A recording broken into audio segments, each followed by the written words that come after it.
નમસ્કાર, તમે જોઈ રહ્યા છો પ્રકોપ ન્યૂઝ। આવો જોઈએ આજના ખાસ સમાચાર। રાજકોટ જિલ્લાના ધોરાજી નગરપાલિકામાં જનરલ બોર્ડની બેઠક યોજાઈ, જેમાં હાલના ઉપપ્રમુખ ચિંટુભાઈ કોયાણીને પ્રમુખ પદે નિયુક્ત કરવામાં આવ્યા। નગરપાલિકા ચીફ ઓફિસરની અધ્યક્ષતા હેઠળ સદસ્યોને અલગ અલગ જવાબદારીઓ સોંપવામાં આવી।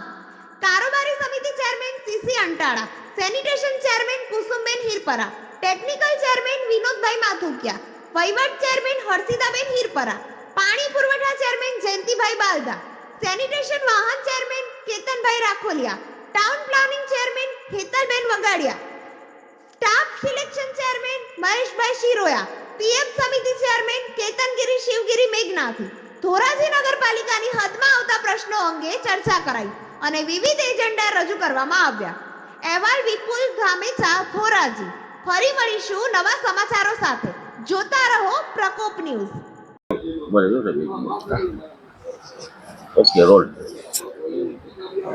ચીફ ઓફિસર ધોરાજી જયમલ મોટવાડિયા અને મારી સાથે આપણા નવનિયુક્ત પ્રમુખ શ્રી ચિંટુભાઈ કોયાણી આજે ધોરાજી નગરપાલિકાની ખાસ સામાન્ય સભા બોલાવી હતી, જેમાં વિવિધ મુદ્દાઓની ચર્ચા કરવામાં આવી।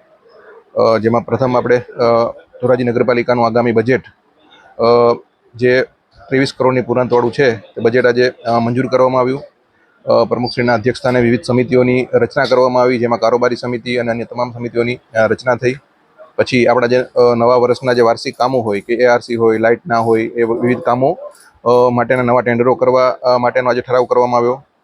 સરકારશ્રી દ્વારા તાજેતરમાં જ ધોરાજી નગરપાલિકાને બ વર્ગમાંથી અ વર્ગની નગરપાલિકા જાહેર કરવામાં આવી છે, તો તેને તમામ સભ્યો અને પ્રમુખશ્રી દ્વારા વધારવામાં આવ્યા।